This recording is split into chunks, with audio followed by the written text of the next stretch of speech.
Yeah. I sure did. We'll do it next week then.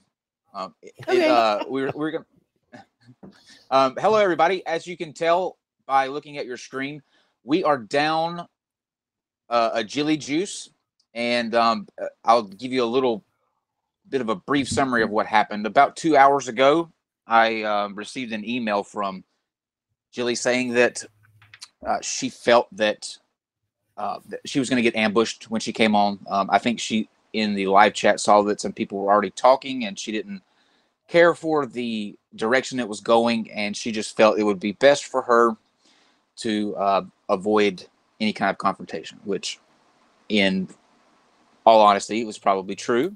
It probably wouldn't have gone very well. I hope that she didn't think this was going to be some kind of kumbaya. Let's talk about how your cabbage juice can regrow limbs. But nonetheless, I want to say a huge thanks to Scientist Mel and Jeff Holiday.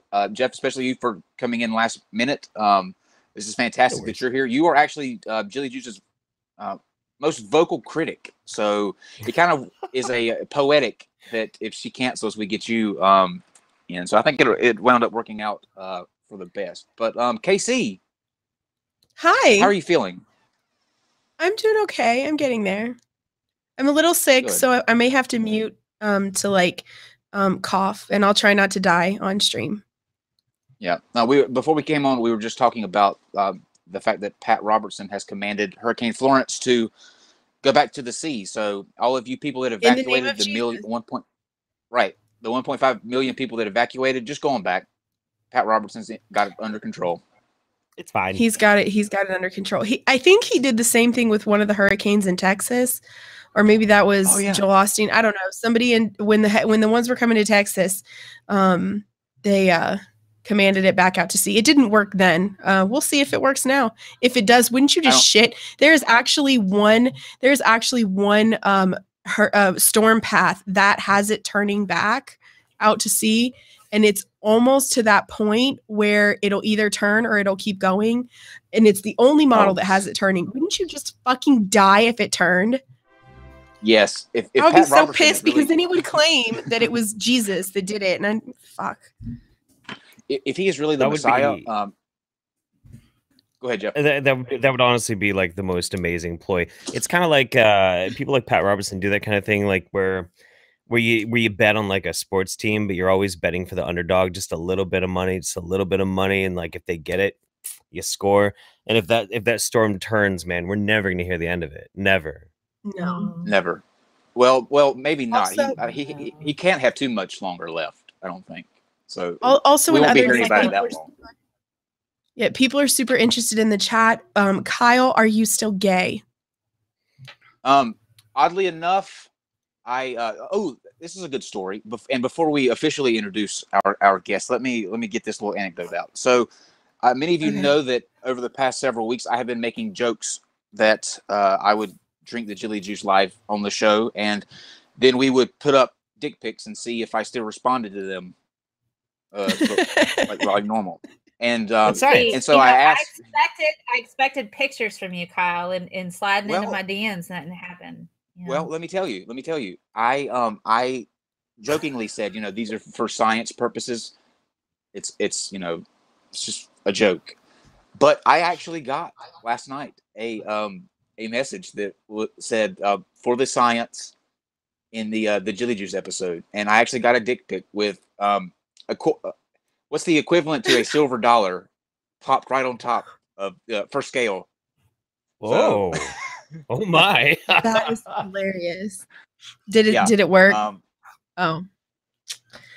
Jilly Juice does not cure gay. No, I'm still gay, guys. Sorry. Actually, I'm not sorry. Sorry, guys. But we're gonna dive into that. We're gonna get all up in that Jilly Juice. As awesome as that just sounded. I didn't mean to say that actually out loud. Sorry, guys. It sounds like a really awful Snoop Dogg song. Rolling down the street, NonSequitur, sipping that Jilly Juice. Oh man. With my mind on the potty and the potty on my mind. Oh, come on. You're like an OG, Mel. OG. Meanwhile, somebody in the chat. Meanwhile, somebody in the chat wants me to die on stream. So that's sweet. Oh, Thanks for that. Whatever Wow. the fuck your name is. Yeah. Go. Well, maybe it's the Shakespearean version, which is probably largely inappropriate. And it wouldn't work for Kyle anyway, so it's okay. Yeah, that's true. So, Mel, why don't you start us out and introduce yourself to everyone and let them know where they can find you, your channel, your social media, all that good stuff. I'm pretty much known as Scientist Mel everywhere. Scientist MEL. Mel is short for Melody. I have a YouTube channel where I talk about all the sciencey things. I have a poll that I put up every week. My viewers pick what it is that they want me to talk about, and we have Saturday Science. And for my patrons, I have Science Sunday School. And so I'll have like the latest and greatest in science news for them. And I'm revamping my audio podcast with a girl named Ashley. And in our latest episodes, we'll talk about what if superheroes actually reproduced according to their namesakes, i.e. Spider-Man. So we kind of go into a little bit of that. So it's pretty interesting. And I have a website, scientistmel.com, because I write things sometimes. And all my sources are listed there, as well as my slides for all of my shows. So you can dig in and say, she's full of it, or no, it's all right. It's up to you. I wish you hadn't said that, because now all show long, my head's just going to be going to different superheroes fucking and what that would produce. Like, I can just see Spider-Man shooting and twirling like different sex positions with the web. I mean, that would be fun. Well, just, a good idea, Mel. Phoenix, you think about the Phoenix, Black Widow. That's a good idea. You know what I mean? All right, Jeff. Batman. Bats have like Holiday. Huge penises like, comparative to the rest of their body, too.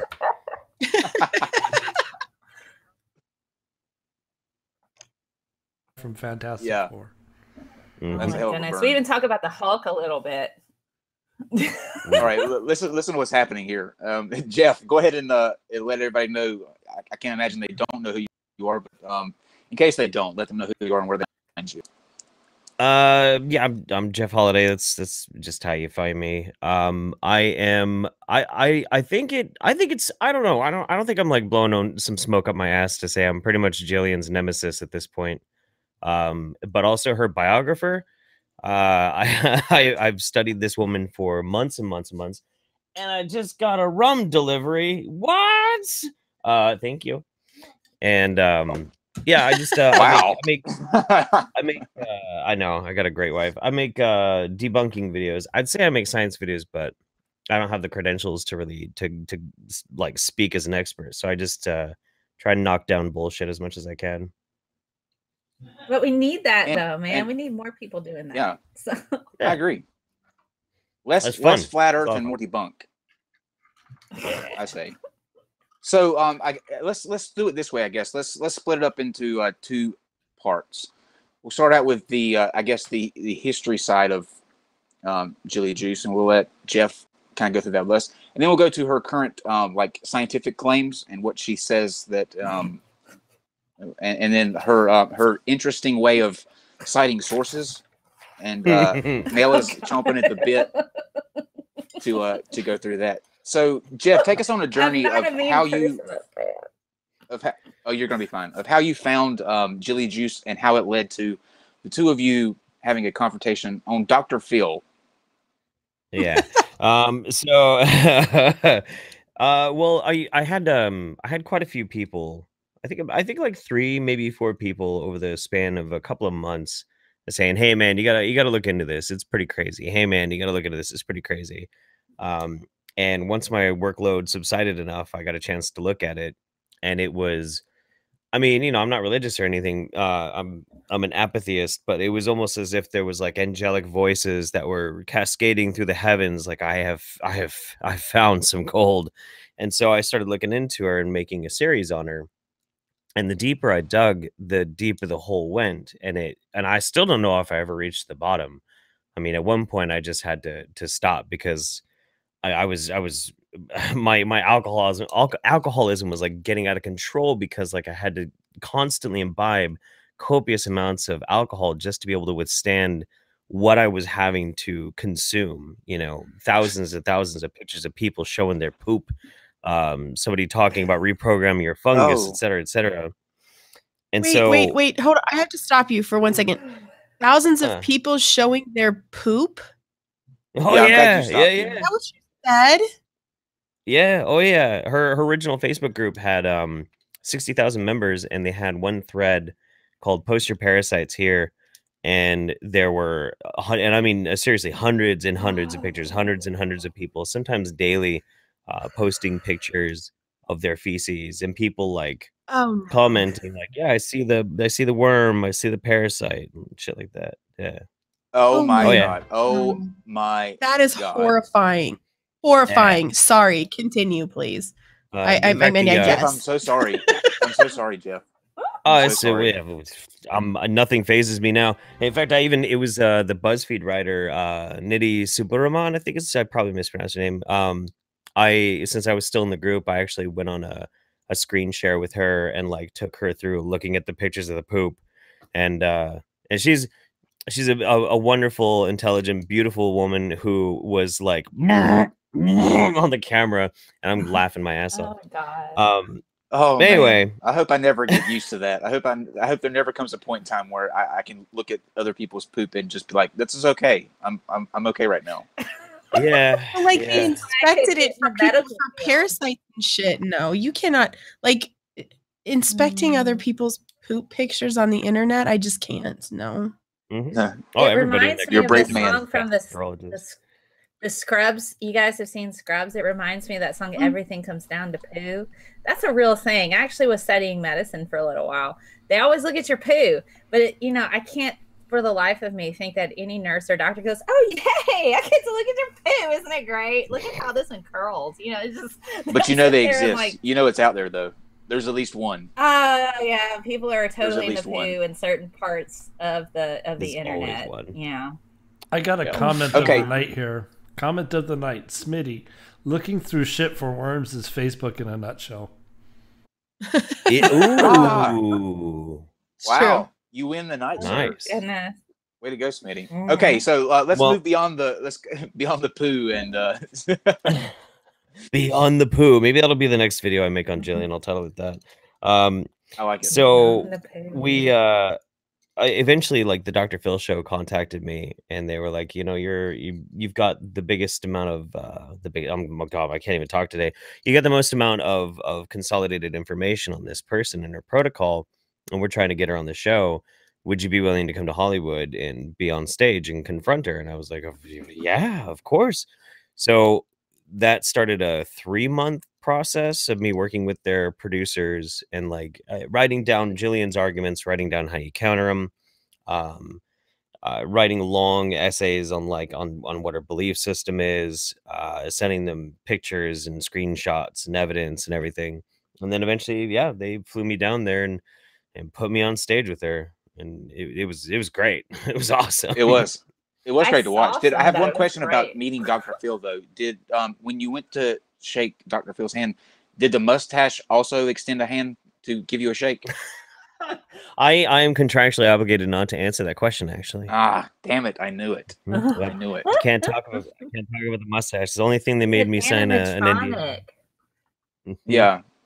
I will say though, I have a question he's a lot thinner than he looks like on TV. In TV, their cameras, they film at an aspect ratio that squishes everything. So when you meet him in real life, he's actually really gaunt, and the motherfucker's tall. Wait, can I curse on this show? Oh yeah, absolutely. Oh yeah, that motherfucker is tall. Like we almost talked about a guy that had 11-pound testicles when we came on the show. Yeah. You can say whatever you want to. I have a question. We have fake newscaster dick names. It's fine. Yeah, it's totally fine. There was a lady on there that she had been on. Basically what they did was they split. They had 2 women that were there that thought that it had benefited them, and then 2 women that were there that had actually been on the plan and were complaining about it. And one of those women said that she had went to the doctor complaining of headaches, and after some tests, they had discovered that she had I believe it was 2 mild strokes. The juice actually. So what was the air like with her and Dr. Phil? Like, did he completely like act towards her like she was a loon? or was he just kind of like towards jovial? Jillian?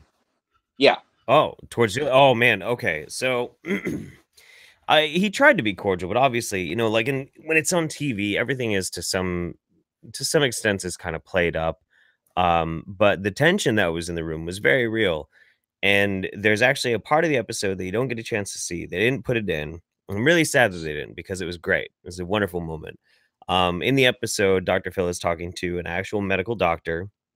His back's to all 6 of us, and Jillian is still wanting to argue with people who are up there on stage. And you know, and Karen, you know, is looking her dead in the eye and saying, "You hurt me." And Jillian's like raising her voice and getting louder. Dr. Phil turns around, looks at Jillian, sticks his finger at her and goes, "You were being rude right now. I allowed you a chance to speak. Now I'm speaking with her. And when I'm not looking at you, that means you need to shut up." And then turns back around and keeps talking.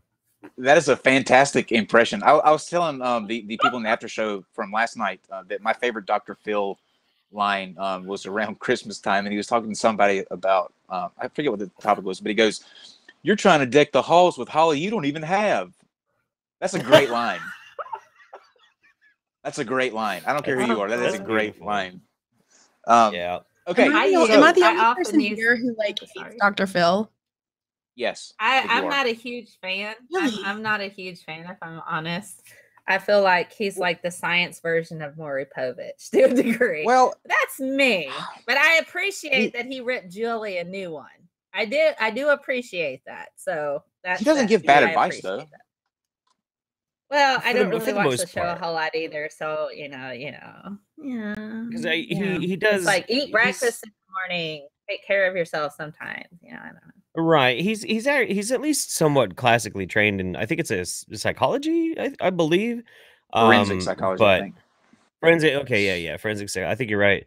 But I mean, the thing that you have to keep in mind when it comes to really any TV doctor, aside from there are rare people who are pretty legit, but anybody who's on TV is to some extent fake. You know, they have to be. There's a production to it. So, and Dr. Phil's no exception. It's a personality. Exactly. Yeah, Even on my science account, I recognize that people want to talk to a person. They're not necessarily there 100% for the content. They want somebody that they can, is relatable and stuff like that. I will say there is one super real dude who's a TV doctor. That's Dr. Christian. That guy is a badass, but he's in the UK, and I don't get UK television. Christian. So. Yeah. There's also one other personality that's on TV that's real, and that is Judge Judy. Judge Judy is real. Yeah. Absolutely. My UK go-to is Professor Brian Cox and Ben Goldacre. Those are my two go-tos for the Professor Brian for the astrophysics. Gosh, he just makes my little. Tell me how. Before we jump into what her claims actually are, how did Jillian come up with Jilly Juice? Like, what's the story on why she developed this in the first place, and how did she decide on this particular way of mixing it up? I'm not exactly sure. There's a few different instances of her explaining where it came from, depending on what video you watch or what you're reading, any articles or posts that she made. The one that I think is probably the closest to the truth is that she heard about the medical benefits, the health benefits of sauerkraut and of fermentation, lacto fermentation. And when she started trying it, she went overboard with it, like extremely overboard with it, to the point where she was pissing out her butt, which, is what waterfalls are.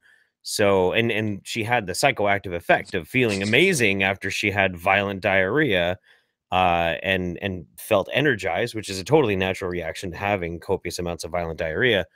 And she just then having it stop. Yeah, you're like, fantastic! It stopped. I feel so much better. I want to.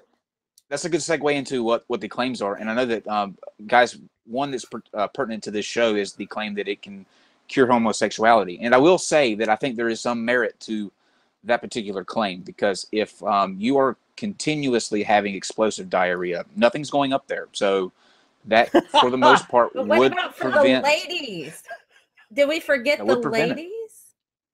You Yeah, know, what about ladies, women? You know, Even God's gay is okay not with exclusive lesbians. to I don't guys, think. Kyle. Guys. I don't think even Christians don't have a problem with lesbians. I don't think y'all are good. Yeah, Just keep nobody doing your cares thing. about lady gays. They're fine. Nobody cares Yeah. about that. Lady gays are fine because they can serve the Mormons, right? As long as you are in the kitchen or you have an iron in your hand, you're good. I promise. You're good. Thank you. What Let's about bring on the sandwich chemist. making? Yeah, sandwich making. Apparently, I'm a Nazi and I should be like making sandwiches in the kitchen. That's what Kyle, Yeah, I true. give I forgot amazing about that. sandwich. I give Do you? amazing sandwich. I do. That's the most. That's the greatest line. Is both made me hungry and aroused at the same time. Like, and I don't know which one I want to satisfy first.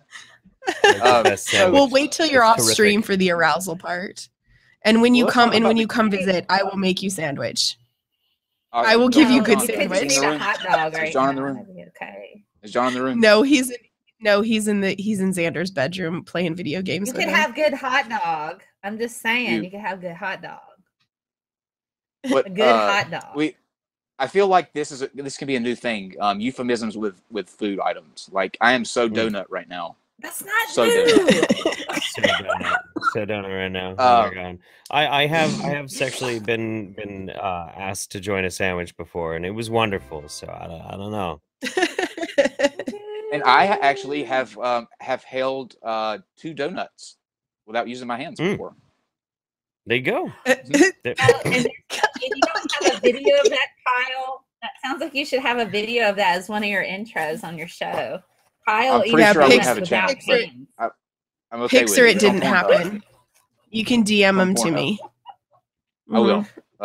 Just don't leak For them. Actually, do science, leak of them because course. that will bring more subs. Can you imagine the donut sex scandal? Like people will not be able to turn away from this channel. I'm not above that. I know, right? And then we can make a big drama about who leaked the pics, and it actually be an inside job. We'll call it. You see what Donut you're Gate. missing, Jillian? Do you see what you're missing? Donut Gate. Donut Gate. Jilly missed out, man. We can Donut have like a Gate. proper scandal. I had boob gate for a while, so that was fun. Okay, so let's go to the claims before I start masturbating this ham sandwich over here. She lays out a laundry list of different claims that this potion, I guess, can do. So I think what would be cool is if Jeff, you'll throw out the claims, and then Scientist Mel, if you'll explain why. Okay. And yes, I'm going to ask you to explain I do have to why. talk at some point about her second book because that is just screen. Girl, we got plenty of time. Fantastic! I can't wait. I got my red pen and everything. All right, We're gonna let you get those in. Let's start out with a very often repeated claim, and it's probably one of the most sensationalized ones, that it has the capacity to regrow limbs or organs. Oh my gosh! How are you going to tackle that Okay, one, Mel? so- How? Well, we're not salamanders. And so I've gone through some of the papers that she cites that are associated with how she thinks people can regrow stuff. And it's associated with a lot of the lizard stuff. Like, well, and she quotes the immune system. She's like, the immune system needs to be strong in order to grow these limbs. Well, here's the thing. She's basing it on science where they found it in salamanders that they have an increased amount of macrophages. That's like the white blood cells that eat the stuff indiscriminately. They're like, oh, look, here's an invader. And they just start eating stuff. It's non-specific. And so that's like your pus that you have, that kind of grows. And you're like, ooh, what is it? So that's all your dead white blood cells that have eaten the things. So salamanders have a high amount of macrophages, which reduces scarring. They think that might have something to do with the ability to regrow limbs, but it's not concrete.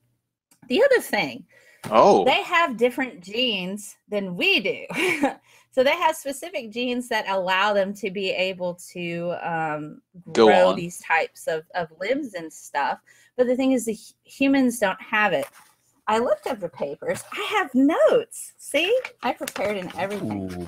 So for the I'm so glad you prepared to to refute the growing the limbs thing. I'm so happy that you prepared to refute growing limbs. I prepared for Go ahead, Casey. stuff and things. in all of your research here, Mel, that you've done, have you noted anywhere where she has tested this? Because I think it would be interesting if she cut off something on her body to see if it would regrow. I wanted to ask her that. Why doesn't it? And see, so she mentions like the tip of the fingers. She does mention the tip of the fingers and stuff like that. And there's some stuff associated with that. But here's the thing. Okay, so yeah, here's my notes, guys. I actually did take notes. Thank you. So the gene that they're talking about, Harvard Med School was looking at this. It's called the Lin28A gene. It's active when you're young, but it tends to shut off when you're old. So she has this idea in her head that while we're young, we're kind of like Deadpool. We can just kind of grow stuff really rapidly. She also associates that with the ability to regenerate the liver. But what she doesn't understand is that cells, once they pick their job, you know, stem cells are undifferentiated. They haven't totally picked what they're going to be when they grow up yet. And so you can kind of encourage them to do a thing. Yeah, just like kind of me too. I'm still sorting that out. I'm trying to be a superhero, but it's not going so Ooh, you know? Finally, we're in the incel community, Mel. I am a stem cell. There are wrist cells and in cells, and we are declaring ourselves stem cells. We're stem cells. I'm a stem cell too. Oh my God. We should totally be like Rock friends on. forever. I have a group Science, now. technology, engineering, and mathematics celibate? Yeah. Yes, that's actually true. Yes. That's actually true. Yes, yeah. Fantastic. I actually do all of that is, and have sex, so I'm sorry. I'm not a cell of any sort. Because that's because you're a normie. Don't talk to us, normie. Oh, I'm a normie. Okay. Yeah, you can't be part of our club. Sorry. Oh, okay. I'll just mute and sit here quietly. It's okay. We just mess with normie. Okay. So what happens is, the reason why we can't regrow stuff like that, from what we currently understand, salamanders, number one, are tiny. They don't have to grow so much tissue in a short period of time. We are people. And once you have cells that have differentiated, unless there's other cells for them to connect to kind of understand, you do have stem cells in your body. They're adult stem cells, but they've kind of already picked kind of what their jobs are. And so they're only really used for healing. They're not used for regrowth. And so unless you can put, like, you know, if you chop off your finger and you attach it back on, bone can graft to bone, muscle can graft to muscle, skin can graft to skin, but your stem cells don't know. If you just cut off your finger altogether, they don't know, is this an elbow? Is this like your leg? Can they get directions? They don't know that this is, you know, there's no directions there for them. They don't know. And even though they may communicate with the other cells here, there's no like concrete mechanism that we understand to be able to grow an entire finger and say, this is going to be a finger and not like your ankle, you know? Like that's the problem she doesn't understand. Yeah, the blueprint of the body is pretty much set and established. What is it? I think it's like 6 months after you're born, you're pretty much, your blueprint's done. The majority of it is whenever done God said so. too. So. When that's right, whenever God said so. And see, the thing is, it doesn't make sense for people to be able to regrow limbs. It hasn't been like favored by natural selection in order to do that, because we haven't needed that. Well, you prepared a lot more than I would have, because I wrote down my rebuttal to what I would have said to can you regrow limbs. I would have said, fuck no, because if it turned out to be cabbage and salt juice, the world would feel like a complete waste of time. There are people who are researching cancer drugs, and if it all came down to just cabbage and salt, I think we would have to put our scientists to shame. Mel, we would have to shun you. We'd have to shun you. You'd have to shun me. And I have studied cancer. Would we have to like put them on a horse with a big cartoon mask over their head, sitting backwards, and slap them into the desert? No, I like in Game of Thrones. Game of Thrones with the bell. Shame. I'm just like, that's me, man. Shame. Shame is my name. So I guess I should wait and ask this question, but I'm not going to, because I'll probably forget it. But if all of these claims that we're getting into, how does she square that cabbage juice and salt are the answers to make all of these particular things happen in the body? You want to go first, Jeff? Because I have stuff and things, but that's up to you. You go first if you want. A lot of it comes down to, and again, it's when you're getting into like her books and her videos and her blogs and that sort of thing, it tends to change around quite a bit. But I think I nailed down her core ideology, the reason why she believes this, and it all comes down to fungus. Her core belief system revolves around beneficial fungus and bacteria inside the body. She even has I gave her the catchphrase. I don't know if she should use it, and she should make T-shirts. Jillian, I'm telling you, you could make so much money. I would buy one. Reprogram your fungus. Make those T-shirts. I will buy one. The basic idea is that incorrect information. No, it's hers. It's hers. Dude, I'm such a bad salesman. I swear to God. I want her to do it because at least that'll be an honest way to make some money.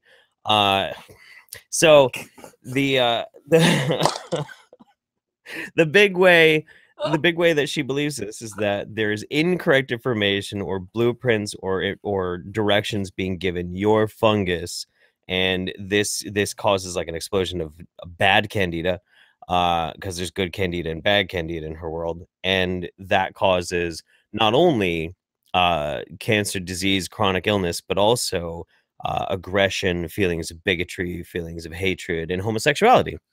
So that would be rainbow blueprint. That's right. I have interesting stuff that she says about homosexuality. It's me. Yes. But her drink stuff. Okay. So she cites at one point in this particular book how she talks about the need of electrolytes and that it's extremely important to pump this into your body, like massive amounts of salt. You got to get all of that in there. And you also have to have all of these electrolytes. And so she says at one point, and I'm quoting from her book, just so you know. I'm quoting from her book. Oh, joy. She goes and, okay, so I'll just read this and let you guys, think about this, and then I'll say my thoughts. A plain saltwater flush is definitely not as effective in the healing and purging process. Saltwater flushes only induce the gut to purge out the contents of the intestines, also known as the laxative effect. In the process, a few trace minerals do enter the body. Saltwater flushes will energize an immunocompromised body, thus highlighting the body's idiosyncrasy. She uses bigly words. And I'll be honest, when I was reading this whole thing, it felt like I was reading a giant Donald Trump tweet. So, and then she goes through. That's a burn too. This is why high blood pressure has continuously been associated with a high sodium diet. Cardiovascular issues get highlighted with some individuals who also take in a high sodium diet. The sodium did not cause the high blood pressure. And this is what she says. She says, medical professionals commonly give incoming patients a massive amount of electrolytes, including sodium chloride, magnesium, calcium, water to rehydrate them in an emergency situation. So she's thinking, if you pump lots of salt in you, that should be fantastic. But what she doesn't understand is something called a hypertonic solution. If you pump lots of freaking salt water into your body, you have a high salt content. Okay, and by the way, when she mentions electrolytes, I really wanted to ask her what she thought they were because I didn't think she knew. There's sodium, chloride, potassium, magnesium, calcium, phosphate, and bicarbonate. These are all different types of electrolytes. They're positively and negatively charged, and it doesn't matter. The fact that they're ions, they're going to attract water out of cells because water is what you call a polar molecule. You have positive and negative portions of water. And so that's going to pull all the water out of your cells. It's going to increase the amount of water in your bloodstream, which is increasing your blood pressure, which is also increasing your risk for stroke, heart attack, and kidney failure. So if you're increasing the amount of salt in your diet, you're sucking all the water out of your cells and your kidneys are going, what are you doing? And then all you're doing is pooping out massive amounts of water that have come out of your cells. You're dehydrating yourself across the board all over. It's terrible. But she thinks because, well, they give you lots of electrolytes in the hospital. More is better. Not in this case, no. It's measured amounts. Real quick, this although that's shocking news, this does go a long way in explaining why after her cancellation email, I got the impression that she was a little bit of a salty bitch. So this makes sense. She needs some extra water. I should have drank out of my "Don't be a salty bitch" coffee mug today. I didn't even think about it. Yeah. If you need electrolytes, drink a Gatorade, guys. Yeah. Drink a Gatorade or Powerade if you Pedialyte. Honestly, Pedialyte a Dr. Fizz. The sugar is not good for you. Pedialyte is great. The sugar can contribute to bad things. Gatorade, Mel, or an entire container of Morton salt. Ooh, that's a tough one. I know. What I'm oh my going goodness, with. you might as well do that if you know with the Jilly Juice thing. Just drink a container of salt water. We should have asked her, why can't you drink ocean water? Because it's like the same, you know. I did that one time. I was swimming and me and my brother were on a boogie board, and he you know that you ever play Mortal Kombat where Liu Kang does that little speed kick around? Yes, like out of nowhere, he just starts doing that right in my gut, and I took in it felt like a bucket full of salt water, and I haven't ever been the same since. It's probably why I'm gay now. It probably had the reverse. That's probably it. That's right. So by the Mel, way, the seawater reprogrammed your fungus and made you gay. I think so. So and Mel, you know what, I just have one quick thing to say, Casey, and then you can ask your question. This isn't a question. I was asked by somebody if it can cure being gay, and I guess that's where we'll go next after Casey's question. But if it can cure you being gay, what would you have to drink in order to cure being bisexual? And I told them half of the dose. Half the dose. I wonder if it could make me gay. That's the thing. That would be really cool if I could be gay for a while. So in the chat, it's asked by the Non-Sequitur Show, but it's actually Steve, the other lovely co-host on the channel. Hi, Steve. He says imbalances in electrolytes can lead to heart attack, arrhythmia, and death. Can they not? However, Steve, if you die, you can always come back because that's possible. Okay, so imbalances in that. All right, so if we look at like Karen Carpenter, right? Her situation, she was bulimic and anorexic. And so she lost so much weight and she threw up so much. You can have an imbalance because a lot of your electrical system in your body is based on what we call the sodium-potassium pump. So if you don't have enough sodium, if you don't have enough potassium, your electrical impulses can be kind of erratic, which can cause you to have issues with your heart. And coincidentally, she died of a massive heart attack because of those imbalances. She couldn't eat a lot because she had been starving herself for so long. When she did eat, she threw up, and you lose electrolytes that way. Even with diarrhea, you lose electrolytes that way. So it's important to kind of maintain a healthy balance. But if you overdo it on that point and you introduce too much of any kind of ion, whether it's you can overdo it with the electrolytes. You can cause yourself to get kidney stones if you drink nothing but Gatorade all day, because it's going to collect. It's going to crystallize somewhere, and usually in your kidneys, and those are extremely painful. So you have to make certain if you are drinking Gatorade, you're drinking water too to kind of compensate for the potential crystallization. There's also the problem with hypernatremia. It was one of the big things that I asked a couple of biology friends about, the protocol and how much like they're taking in, and what hypernatremia means, having that much salt. And it's just like you were saying, the sodium potassium pump. Like our body requires a very strict type of homeostasis. There's some wiggle room, but there's a lot less than most people think, and so when you have severe hypernatremia, I mean, your cells are literally pumping themselves out to try and balance how like that much fucking salt in your body. It literally will make your brain start to shrink. It's I mean, you're pulling water out of your body. I mean, and so the best when I've taught, I've taught biology and chemistry, and I'm currently teaching. I'm out in academia again. One of the things I associate, I'm like, if you want to know what it's like to have like super salty stuff, after you eat chips, you feel like your mouth is like freaking dry because all the water has left your tongue. And you're like, oh God, I've eaten so many chips. I'm so thirsty. Why do you think that is? You've drawn out all of the water from your cells. And so if you're ingesting a large amount of salt, your body has to process that. It's going to go in the way that you ingest it. It goes through certain type of metabolic type of pathways where you have to go, and it'll pass through your digestive system, but you're still drying out everything there. You're not really killing parasites. You're wrecking your normal cells. And you could be, she talks about gut bacteria a lot.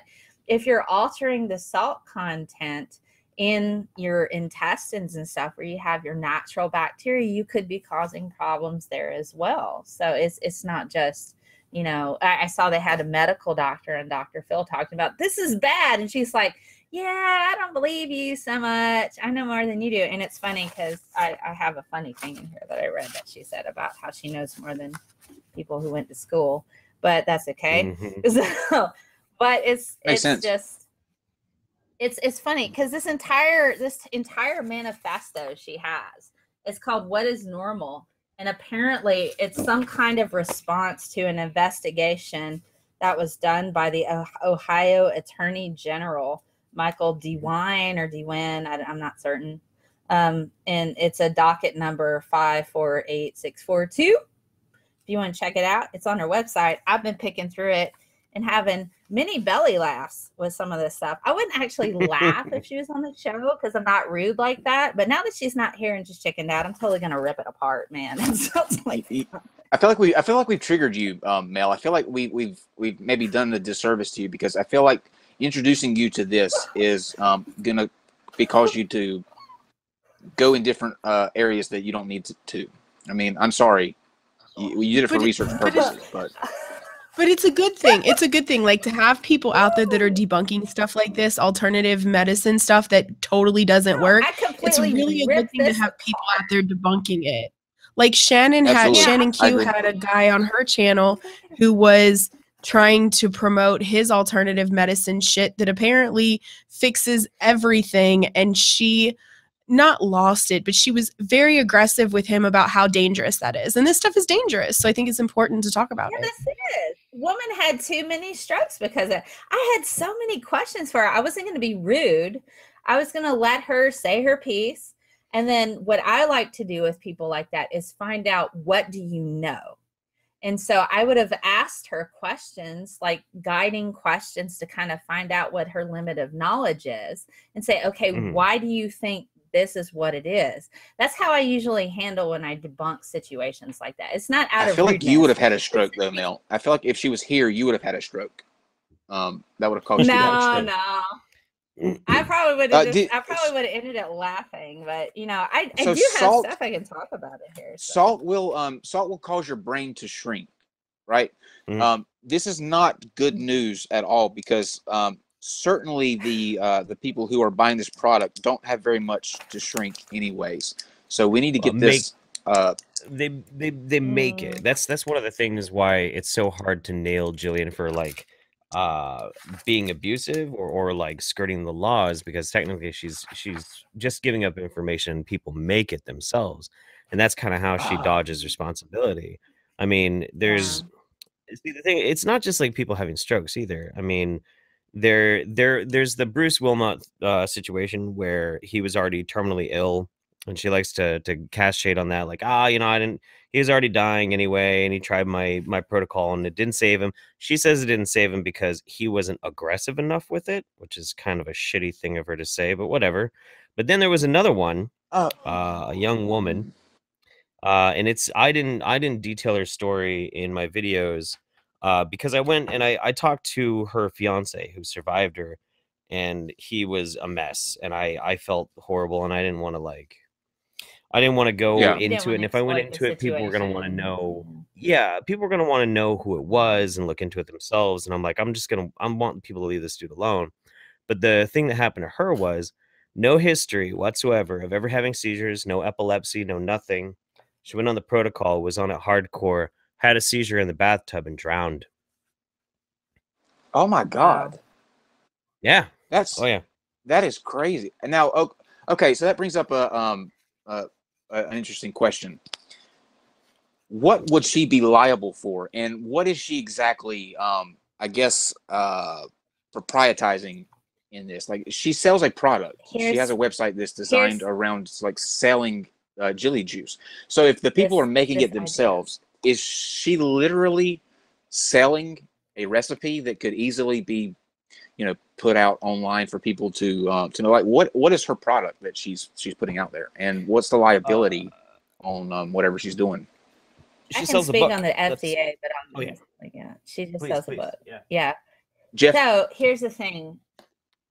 If she's selling a book, she's selling an idea. And if she says these claims have not been investigated by the FDA, they can treat it as a supplement. And she says, if you think you're thirsty, drink water.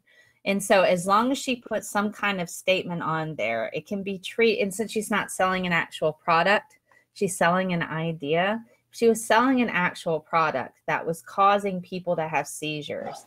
In the tub, the FDA could step in and say, okay, this isn't safe, but it's entirely up to the person to make it themselves.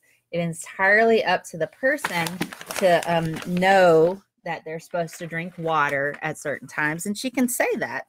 But the thing is the FDA, it is outrageous, but they can treat it as a supplement. If it's treated as food item, they can't go forward. It is a food item.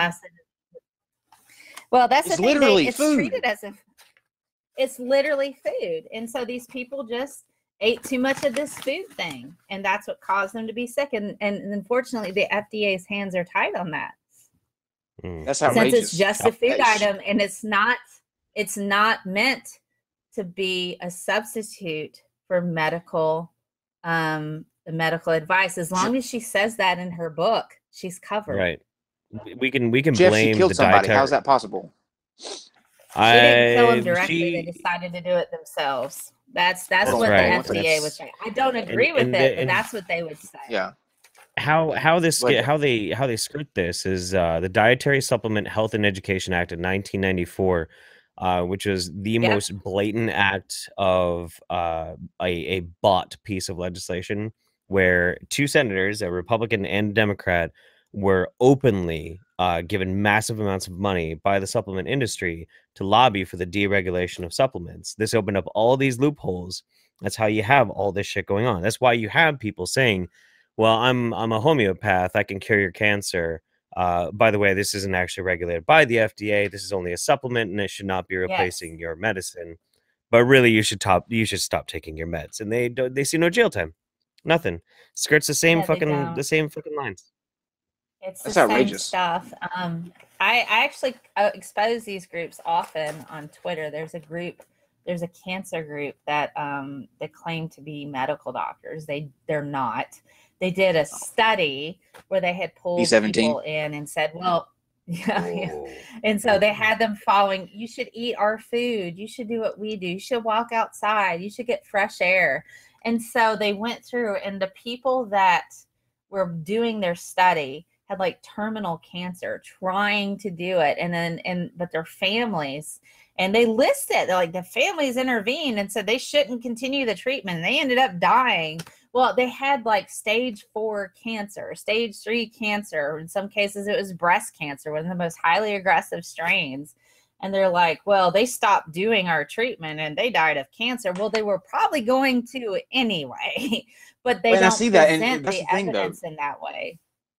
I see that, like, but it's difficult because when you're in that position where you have that serious of a cancer, you're going to be looking for anything that would give you a chance to survive. Like, there's that like that inert kind of drive to continue, and that's why I think these people are disgraceful, because they prey on that. They prey on people's desire to remain alive. And I think that's just the lowest, shittiest and they person. Suck money out of them for that, and that that makes me nuts.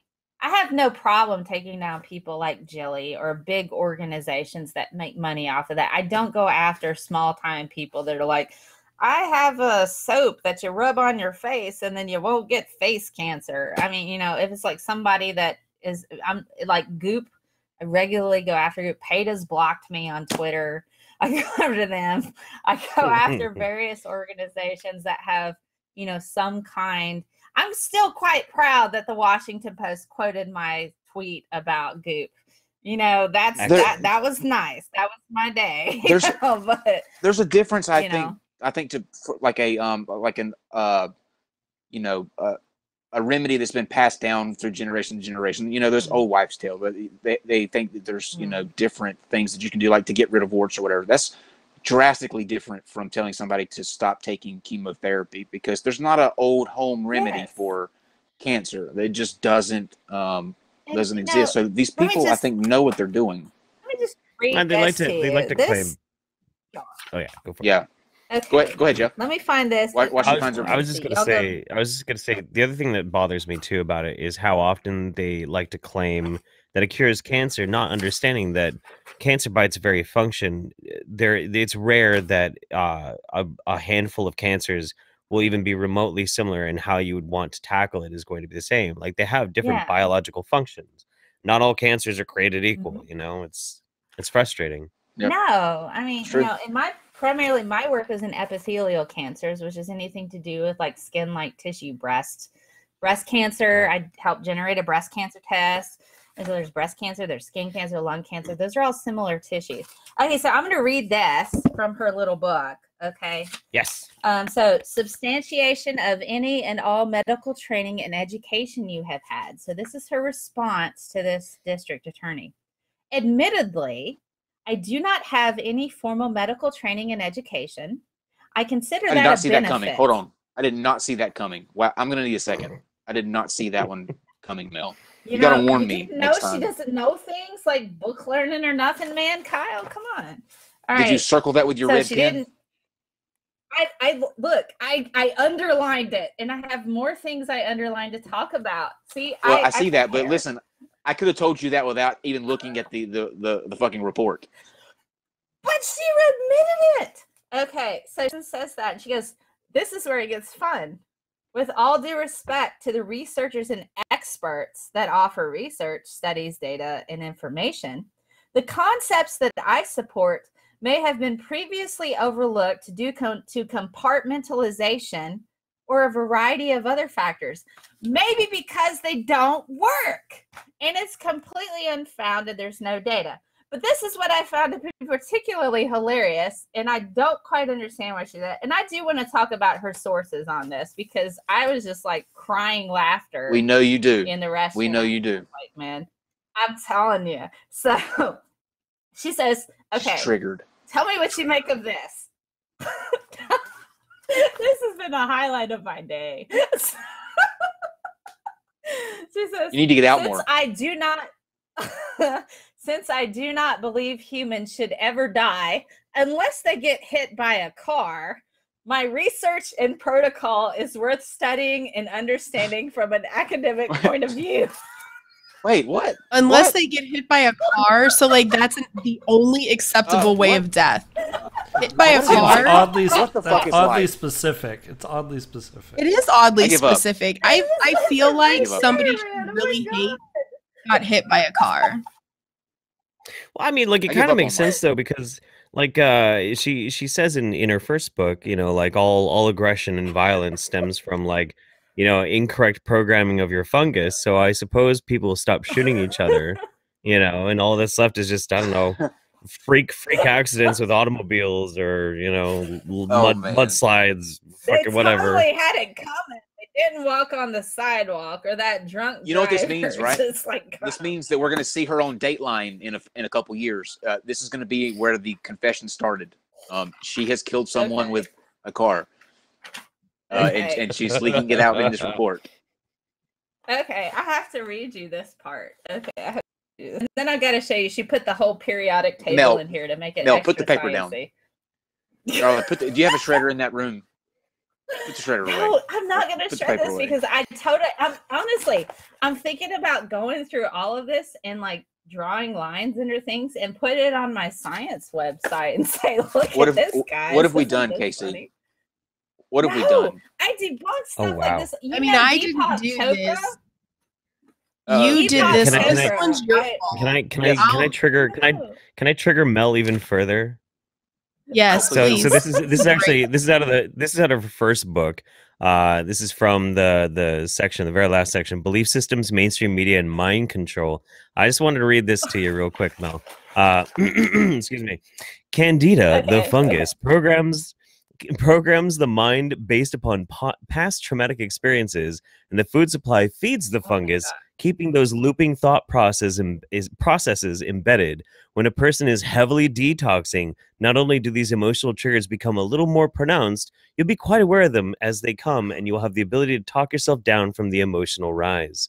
So you gotta combat the fungal triggering, right? It's tail of the body snatchers. Can we quit life? Except yeast. If this is a simulation, can we quit? Can we be taking out, please? I'm not quitting life over Jilly. I'm not quitting life over game. So should instead of autistic screeching, should it be fungal screeching? Fungal screeching. I think it should be Jilly. Fungal screeching. They just created a thing. I have got to talk about her bibliography. I have got to talk about this, guys. Come on. We're gonna get there. We're gonna let you take a breather for a second, okay? Just breathe in and breathe out. We're gonna go to the. This has just been hilarious, man. I know, but listen, if I knew months ago that all it would take would be cabbage and salt, Mel, I promise you, I would have sent you a care package a long time ago.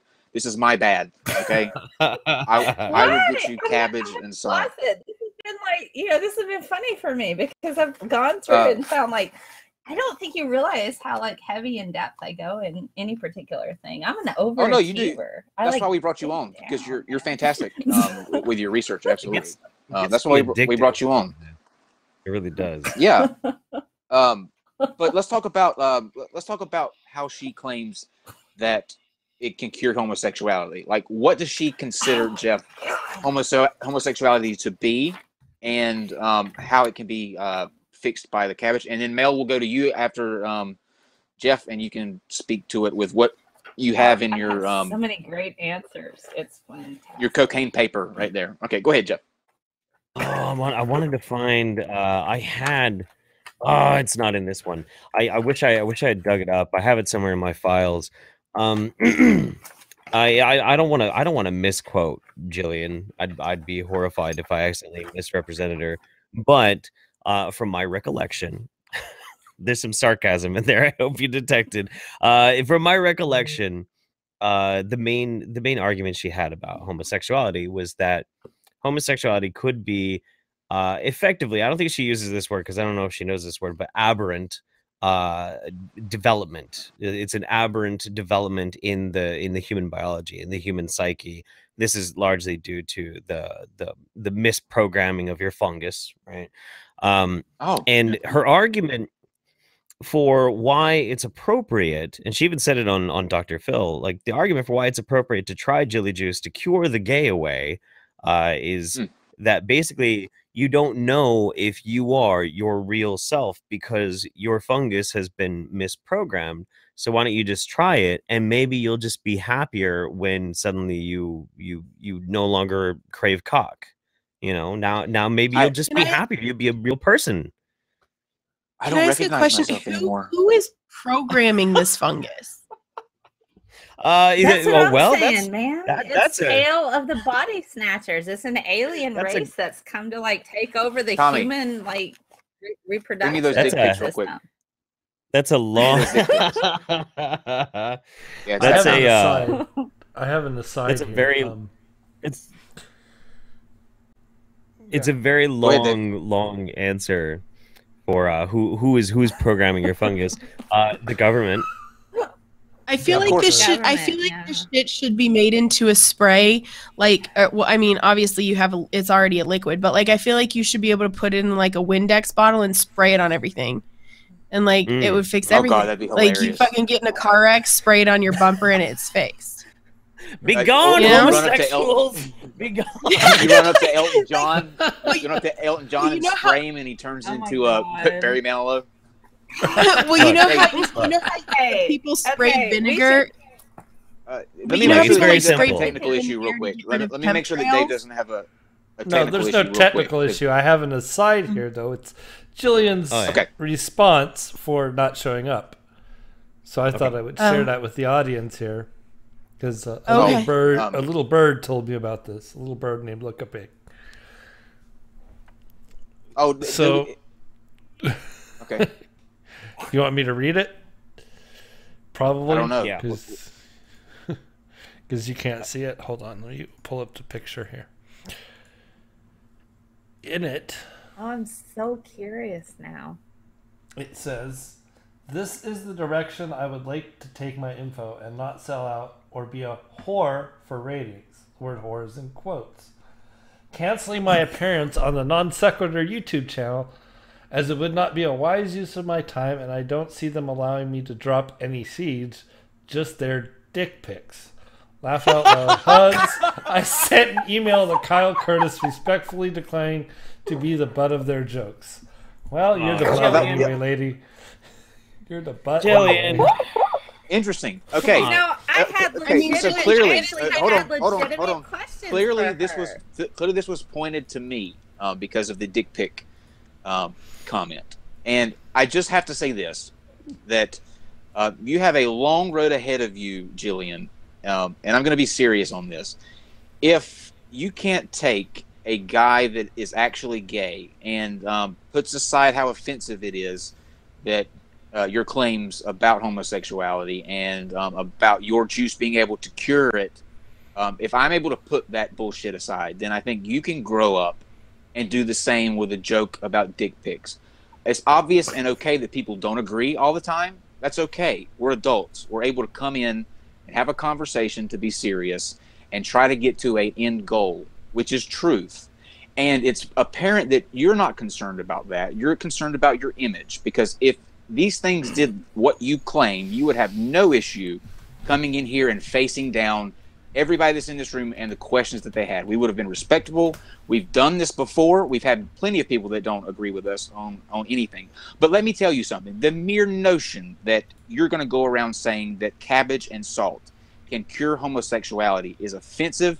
It's outrageous. And if a dick pic pisses you off, I don't give a fuck. I was willing to put it aside, so you should be willing to put it aside too. And it's a shame that you can't be an adult and do that like we could.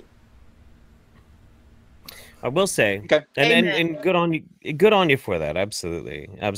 And I mean, like, I wasn't even supposed to be here originally. Like, I just wanted to sit back and watch another appearance with her. You know, I'm glad you are though. I'm glad you are here. Oh yeah, no, I'm having a blast. You guys are great. I do want to say though, on the topic of like aerosoling Jilly Juice, I think this is a fantastic idea.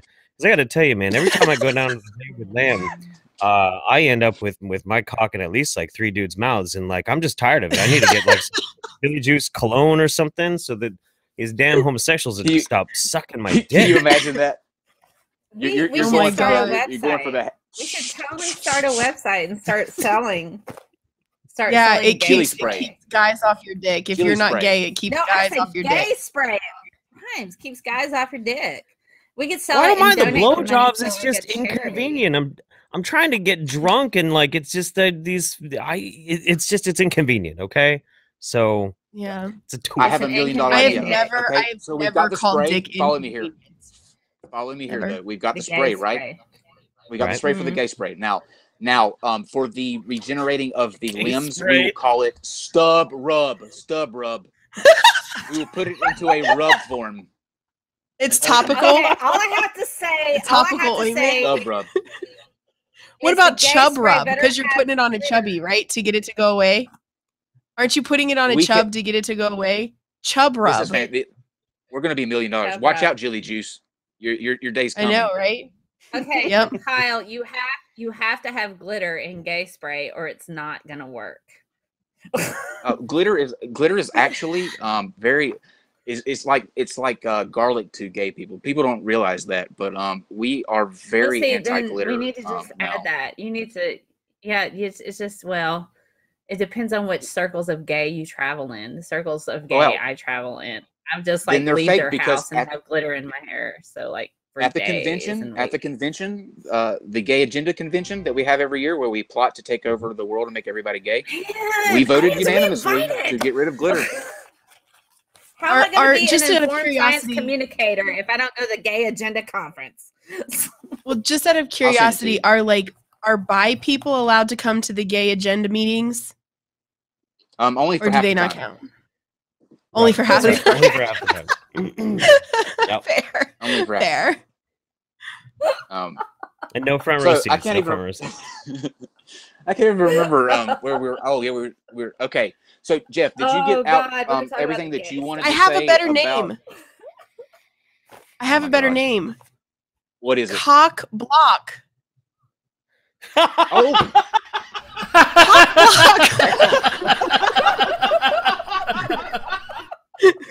Excellent. That'll work. God, we're gonna be so rich. We're gonna be so rich.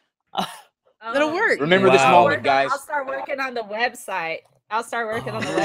And we can donate proceeds to like charity or something. Look, we're such procrastinators on this show that tomorrow somebody will already have it licensed and out there, and they heard it here first. So you're welcome. But Jeff, did you get out every point that you wanted to make about her and her claims about homosexuality? I think so. I mean, like the only thing that I keep coming back to when that claim keeps getting brought up is like the very notion that you have to cure homosexuality is probably the thing I find the most offensive. Like you're talking about being gay like it's a fucking disease. It's just it's fucking gross and it's disgusting. And that's probably the number one reason why I even started my series to begin with, because it's just the rest of it's all like batshit stuff on the surface level before you really dig into it. Then you hear that and you're like, you know, actually, I think I'm going to look at this. And that and I was willing to let that go. I was willing to set that aside not and me. not make it an issue. Not me. I've had a guy. I've had a guy on this show across from me on the screen tell me that I deserve to be taken by the government and stoned. Matt Powell when he told me that, and I'm fine. Like I have very thick skin and I don't take it personal. Yes, Jeff, that really happened. Actually had him on twice because I'm able to take my I know that these people are like there's something wrong in the head. There's something that's not firing right, and it's the ideology that's got him saying that stuff, not the person. Because I don't think at a human level he would ever truly advocate that. The religion is forcing him to do that. So I think it's worth having the talk. Just like tonight, I would have done the same thing. But to say that you're a whore, listen, we've had plenty of whores on this show, and you cannot no. So the question is who?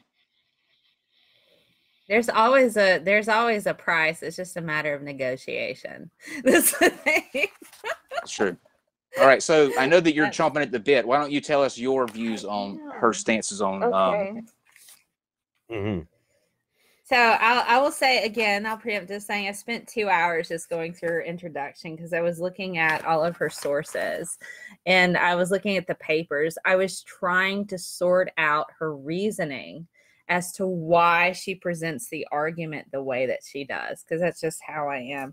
So she goes through, and so number 9 in the intro of this particular docket, substantiation that an LGBT lifestyle is a possible mutation of the reproductive system that sends mixed signals to the brain, and that in following your protocol, the body will figure out what it's supposed to be based upon the original design of the human being. So she's saying that your body will sort it out after you have copious amounts of diarrhea from drinking her stuff. So makes sense. She cites research ties and this is what she says. Research ties genetic behavior anomalies of this sort to ingestion and exposure of certain elements.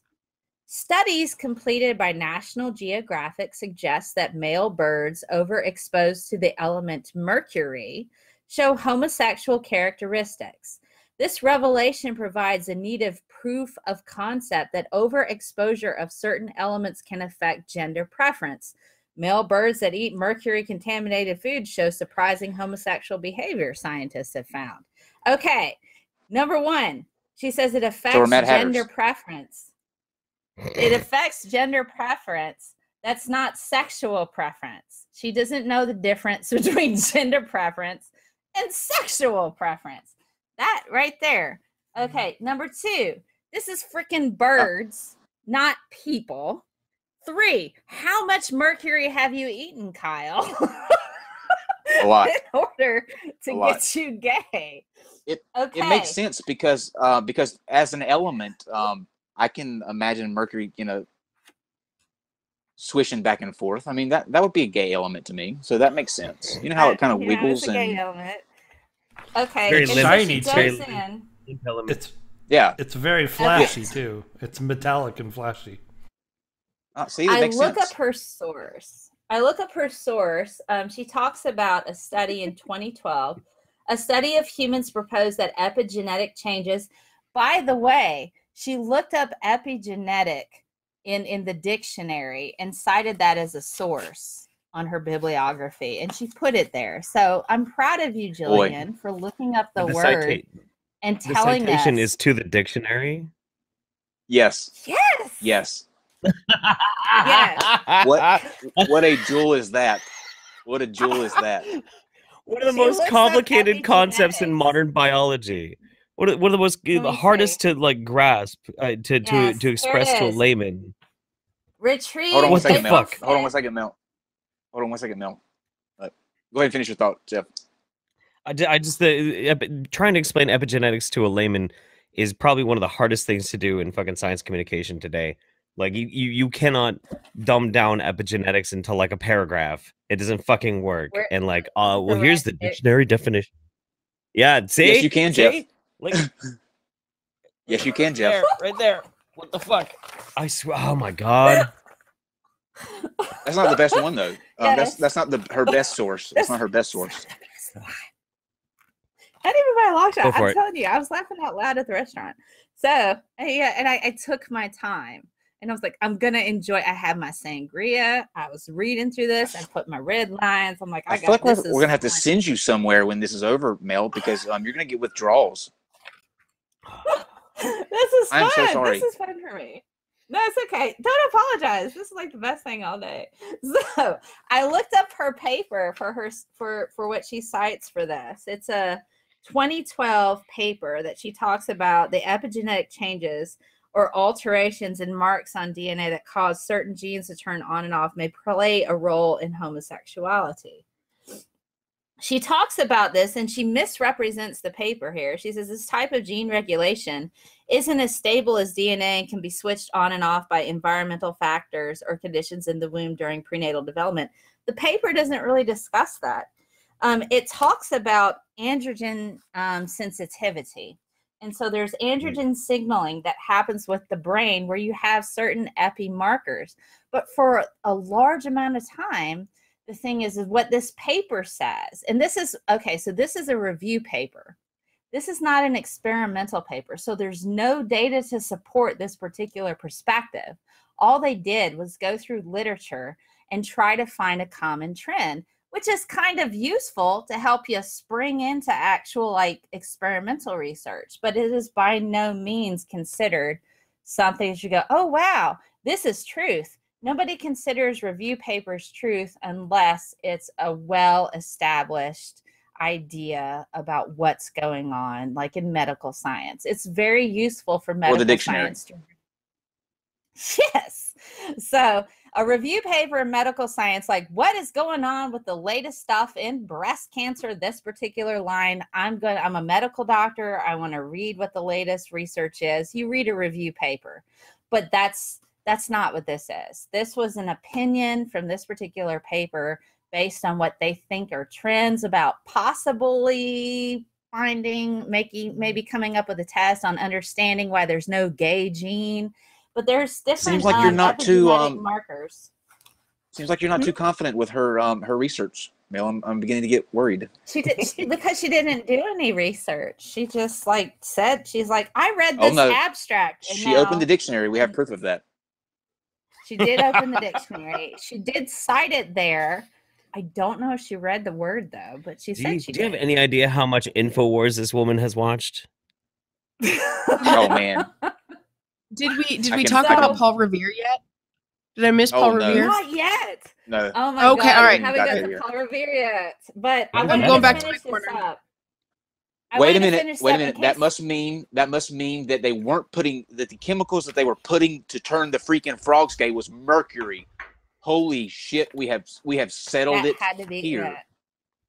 Okay, so I do want to mention if all right, we anybody can wants quit now. to Good night, everybody. paper.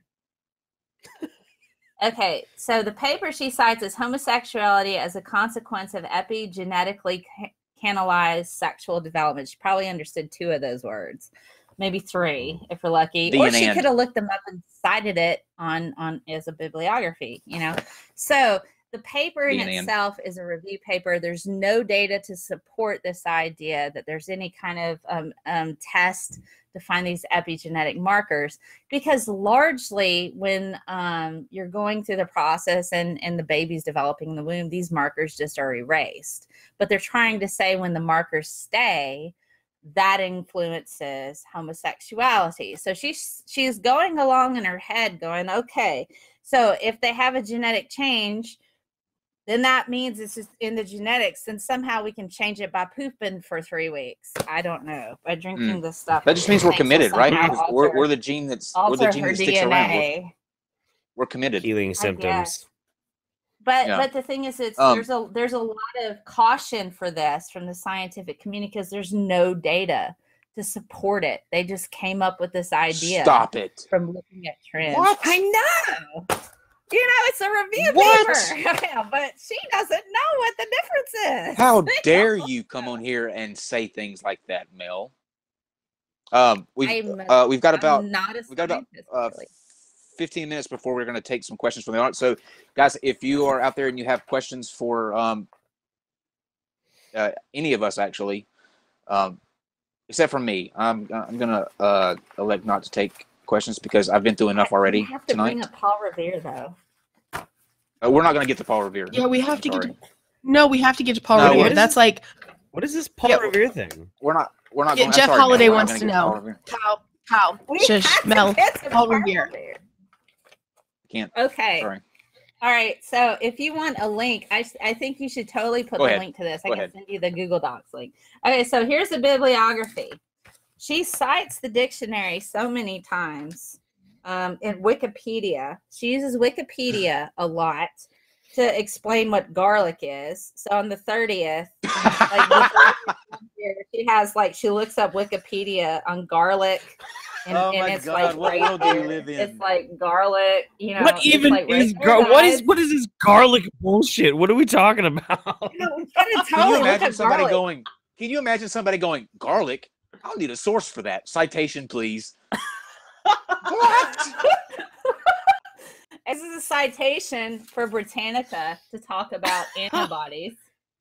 Is that like those books? Yeah, so antibodies and antigens. Well, they're all online now, so that's quite useful. So she looks up the word spontaneous on dictionary.com. How spontaneous of her. Yes, and mutagenesis is another one that was kind of difficult, I suppose. I had a great time going. And then this is the most odd one, and I went and I tried to find this. She felt the need to cite a Wikipedia page about Paul Revere. I can't wait. I can't wait. But why? But tell us why. Okay, let me find it because it's in here and it's fabulous. Oh my God. Oh, don't act like you don't know what it is. We're getting to it. This is great. Patience, Kyle. Oh my God. Look what we've done to Mel. We have completely. This is fantastic. I love busting pseudoscience. I do it all the time. Tomorrow, your friends are going to find you, and you're going to have Jilly papers all over your walls, like pinpointed with the yarn going from like one end to the other. People said stupid stuff. Okay, so this is what she had to say about Paul Revere. And this has to do with taking antibiotics, and that's bad for you.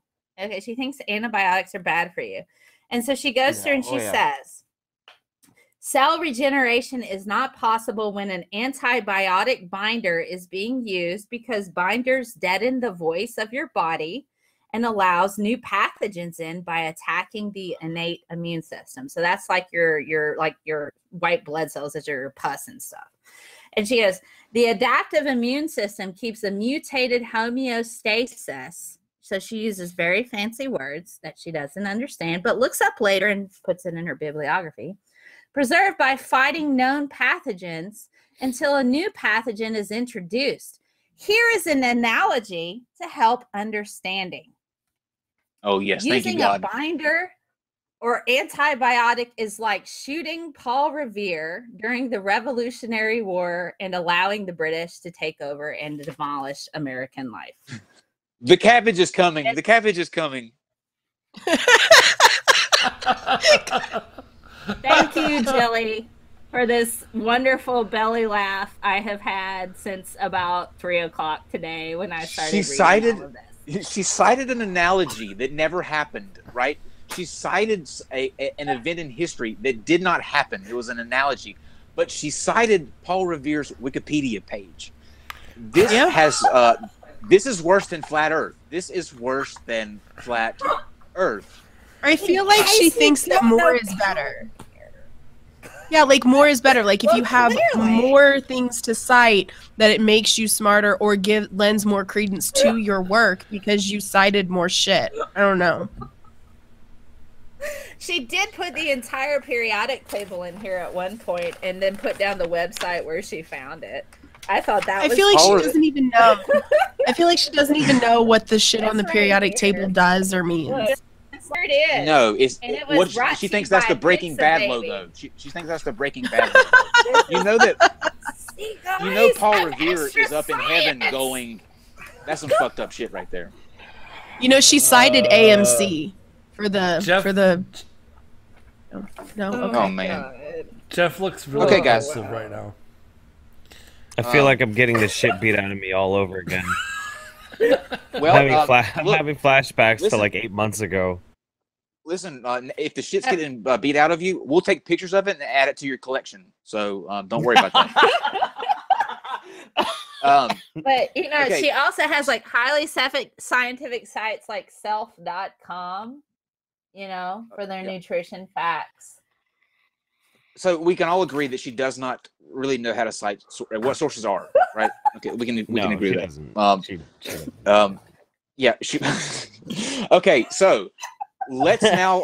I think we've covered the bases. And that hour and a half went by really quick. I can actually say that I'm actually glad that things worked out the way that they did, because I think this turned out to be a much better show. Yeah. It didn't sound like Me too. it didn't sound like that would be. Thank you, Jillian. Thank you. You know, I still to this day I want to, but I've been hesitant to do it. But I've been wanting to try and talk to her again myself, because I mean, like when we were on Dr. Phil, we were very cordial with each other. Like she complimented me on my hair, I complimented her on her hair. You know, we were trying to be nice to each other, even though we're like, you know, thrust in this situation. She did look great. And yeah, she looked great. Did she cite your hair in her bibliography? I don't think she probably needed to. I don't think my hair got credit in her book, unfortunately. That she looked it up on your YouTube channel. I looked up his hair on YouTube. See, here's she received it on this guy. She did look great. I will say that she did look great. As a gay man, let me ask this question. Yeah. Do you get your own little wardrobe person? Not little wardrobe person, like, you know. I didn't mean yeah. Do you get your own wardrobe person? Not just one. You get a whole team that dolls you all up and everything. Like I didn't wear any of my own clothes. They did all my makeup, all my hair. They covered my tattoos, that were gonna come through, like the sleeves and shit. Like they treated me like a prince. Yeah. I'm gonna do the wheat bread and salmon diet and try to get on there. Dr. Phil, call me. Don't do that. Don't do that, I mean, Kyle. My big thing that I want to do is what I want to hear from Jillian. What I really, really want to hear, and I don't want to just have her make a video on it, because it's not the same as when somebody's asking her questions. I really wanted to hear her try and explain her overall worldview, like what is the core methodology by how she perceives the world, because that's the thing that I'm still so confused about. And I don't know if there's a person alive that knows more about Jillian. Maybe your husband that knows more about it than I do, because I was with Jillian for like 7 months. Like everything I could find, I learned everything I could about her, and I still don't really understand her worldview. And I was really hoping that would happen tonight. So I mean, I'm glad, like I'm having a great time here, so I'm glad that this all happened. But I wanted to hear what she had to say, and I'm kind of sad that she bowed out. I mean, I don't think you ever get a straight answer though. I also wanted to know her method, like behind it. Yep. You know, you know what though? I don't know if you'd ever get a straight answer though. She seems like, from watching her on Dr. Phil, she seems to me to always be in not necessarily defense mode, but I guess shell mode. Like she's never going to let you past that tough exterior, and because it takes something to look at across the chairs from somebody that you essentially gave a stroke to and affected that way, and be the way that she was. I mean, she was just very unmoved, very there was just no emotion there, and so that takes a lot of disconnect. I couldn't do that. Like, if you know, the people that, if I've ever, and I'm sure that I have, and I know that I have, but if I wrong people and I'm in their like area or vicinity, I get physically, like, I'm not okay with that. You can tell I'm uncomfortable. I couldn't just sit back and be like, you know, I don't care, you'll get over it. You know, you did it to yourself. There's a certain amount of disconnect, I think, that goes on with that. So I don't know that you'd even ever get the true Jillian. Probably not. Maybe. I don't know. I like to think that after all that she and I have been through together, maybe she'd be real with me. Maybe. I don't know. She likes my hair. Maybe she thinks I'm cute. Maybe she'd let her guard down a little bit and just talk to me. Yeah, you know. Somebody call Nicholas Sparks. Fuck the Notebook. I hear the cabbage patch coming between Jeff and hey, Nicholas Sparks. No. Yeah. I don't know. It's a dance for that, man. I think of the Cabbage Patch dance, but I'm old. Oh yeah. The cabbage. Are we ready? Dave, do we have any? Yes. Whoever wants to read them. Are we ready for Dave, questions? I don't have them in. Yes. Yes. We're both old, Mel. I'll be old with you. Are we doing super chats or questions? Yeah, do the super chats first. Chats. Yeah. Okay, you're gonna do them, Casey, or should I? No, you do them. I don't have them. I mean, I can Okay. scroll through, but No, I got them up. So okay. Godless Engineer for $5 says, "Not today, Satan." Jilly. Godless Iowa. We miss you, by the way. Yes. Godless Engineer makes some good shit on YouTube. I watch his stuff a lot. He does. Oh yeah, he would love. He's to hear actually- that. He's actually watching right now. He commented in the sweet. chat, "Cabbage snatch." So Nice. Oh, yeah. Cool. Wait, is Godless he going to come on wait. tonight, Casey? Because tonight would be his 69th appearance on this show. For Jilly Juice. yeah, he's not here right now. So if he gets back before we finish, perhaps he'll grace us with his ukulele and a song. Yes, hopefully so. 69, big 69. Okay, Dave.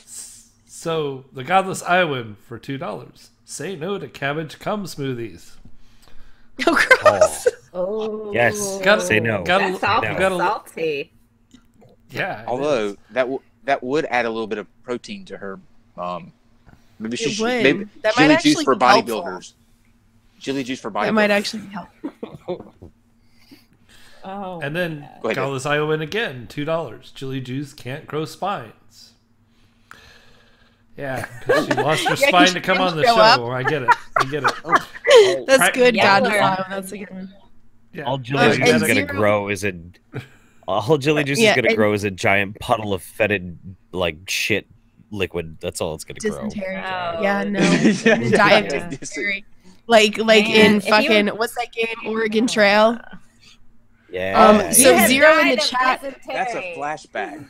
That's a flashback. Yeah. So Kyle in the chat, Zero reminded me that he was in the background briefly before he left. He came over and he was John was already on the show technically.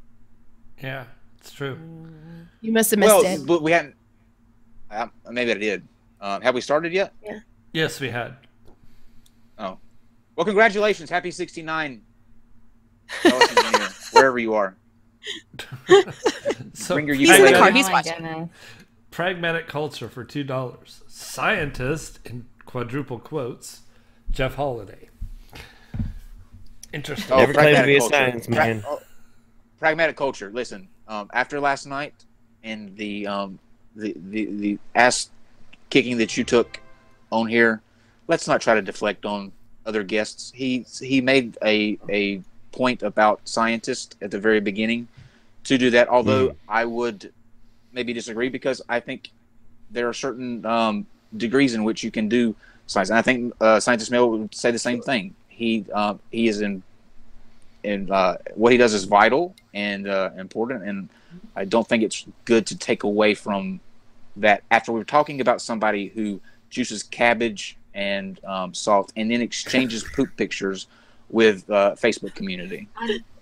Yeah, to be fair though, to be fair, like there are plenty of times where like I get things wrong. Whether it's because like I've been doing YouTube for so long and not actually part of academia that I've forgotten things, or because I just was misinformed. So I do try and like tap specialists when I can, and by no means should my videos ever be taken as an expert opinion. Fuck no. I'm a debunker, man. I'm not a scientist. I'm a debunker. That's it. That's as far as my expertise goes. Let's do an analogy, since analogies are the thing of the night. I guess we could say Jeff Holiday, scientist, as pragmatic culture apologist. Nice one. Ooh, damn. All right, Oh, so wow. next super chat. $10 from a sandring person. For some flowers, should you croak on stream, Casey? I'm not sure what that's about. Oh. Yeah. Okay. Oh, that was dark. Money for Okay. flowers for when I die, Kyle. Yeah, that was dark. I guess so. Yeah. What are your favorite kind? I guess we should be prepared. Stargazer lilies. I'm kidding. Don't answer that. I already did though. So, Okay. Lloyd, apparently you know this Awkward. one, Kyle. Lloydie gave us 200 yen.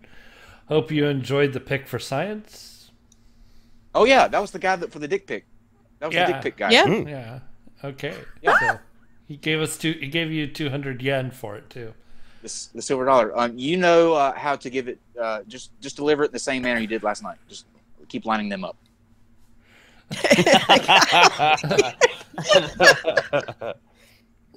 So a sandering person, another $10. Well, that didn't come out right. I don't want anyone to die. Just keep quiet. Too late, Sandring. Okay, Thanks, Sandring. I appreciate it. You're redeemed. Andy, Oh my goodness. Andy DeWitt, $20. To hear Mel rap again. Ooh. Okay. Well, now you got to give us something. You got to rap you now. gotta spout. Oh goodness! I was doing rolling down the street, debunking science, sipping that Jilly Juice, laid back with my mind on the potty and the potty on my mind.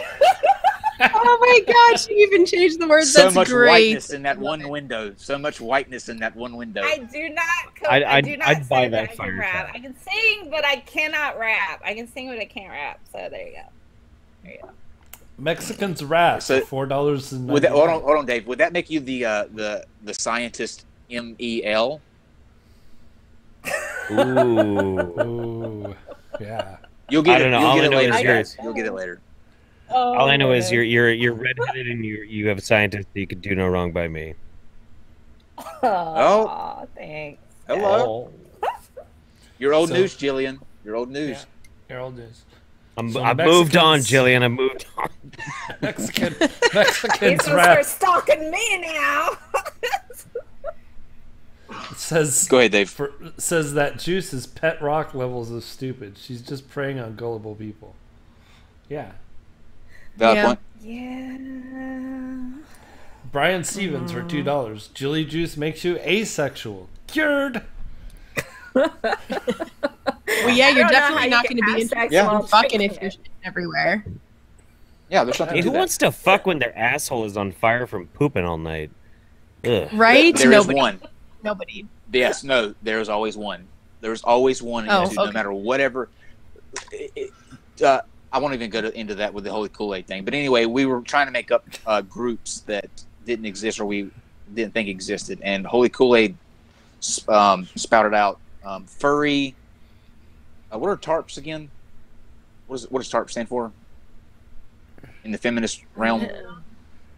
Tarps? I don't know. Or you mean turfs Yeah. or tarps? TERFs, yeah, TERFs? TARPs. Oh, Trans trans-exclusionary. Yeah. Okay, yeah. So Holy Kool-Aid said, you know what? I guarantee you that a flurf doesn't exist, which is a furry, and then TERF. But guess what? Radical feminist. They exist. do. They exist. So here's what I'm it's learning really from this particular exchange is that out of the 4 people in this little Hollywood Squares box we got going on at Ideology, the one person who wants to think about fucking while his asshole is on fire from shitting cabbage juice all night is Kyle.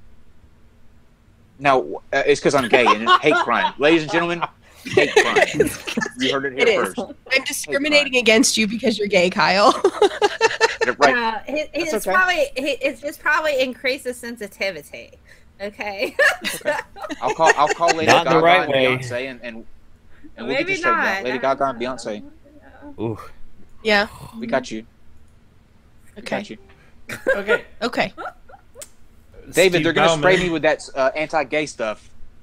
Steve Bauman, Cock block. this is ironic. This is ironic right here. Steve Bauman just gave $9.99 for Kyle's tact lessons. For my what lessons? Mm-hmm. Tact Tact. lessons. Yeah. Tact lessons. Oh, what Yeah. what Yes. was I not tactful about? I don't know. I think you've been a perfect gentleman the entire time. Yeah. So do I. Precisely. Yeah. Precisely. Godless Iowan again for Haven't said $2. Diarrhea is He nature's needs to lube. borrow Jilly's dictionary. Go ahead, Dave. Diarrhea is nature's lube, says Godless Iowan. Oh, God. God. God, come on, man. Oh, no. Is that the gift that I ain't keeps on getting a boner giving? for a though? while. It's Godless Iowan for fuck's sake. So Yeah, I mean, I know it's Esolican- Godless Iowan. That's like, but I get it. Hey, I'm just saying this doesn't still. Doesn't he have a segment of butt stuff? Yeah, that's a Yeah, t-shirt that actually, got. he sells coffee mugs that say, what do they say? Atheism and butt stuff? Or Yeah. something. I think they say atheism and butt stuff. He sells coffee mugs, shirts, all kinds of shit. That's my way of life. It's funny. That's my way of life. Yeah. He also, and I Esolican. actually have this mug. He sells a mug that says, I'd rather be drinking cock soup. And I actually own that particular item. Wow. I should have like I have things some- to sell, I guess. I don't know. I have so many questions. Anyway, Next. Next. Esolican says for $2, thank you, sir. Censored dick pic for Kyle. Oh, I look he forward to doesn't that. like censored dick pic. Yeah, well, that's Oh. kind of like Logic. the smoking pot with It says what? it says logic and butt stuff. Sorry, not atheism. And here's the Yeah, shit.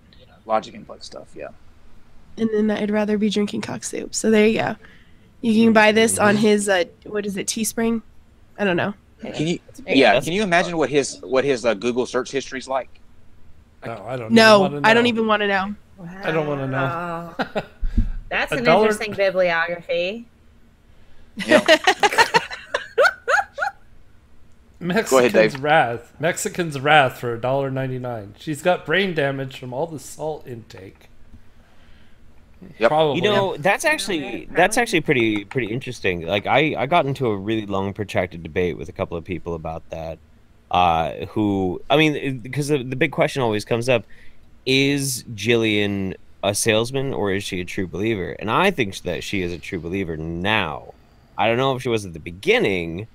I think that it's very possible that she was a salesman at the beginning, but after you've been drinking this shit and shrinking your brain for so long, that you think it's a good idea to like live on a live stream, shit your pants and announce it to people. I think you're Wait a a true minute. believer. Wait a What? minute. What the fuck are you How can talking about? How Explain. could Are you now are you drop serious? this? No. Are you No, I don't know what serious? you're talking about. You never heard about Yeah, this? I have no idea. No. Oh my god. No. You gotta go watch the series that I did on her, A Song of Salt and Poo. Like There's a brilliant clip, and she left it up for months, where she's talking on camera in one of her basic streams, and she's like, "Oh, I got a fart. Oh, I just pooped. Guys, I gotta go change my shorts. Ha ha ha ha." And then doesn't delete it. Left it up for months. She pooped her pants. And she left it up for months. Does she not have any friends? Does she have no friends that go, "You know what, Jillian? I love you to death, girl. Like, I love you to death, but you can't poop on a live stream and leave it up." Like, they all think it's funny because they think, no, she's got tons of friends. They're all online, and they're like, "Oh, that's a good example of a healing symptom. Way to go. Yeah. Oh, you're so brave, Jillian." Or she talks about like a lot of yes men then. Oh my god. Like, okay, so she left it up fine.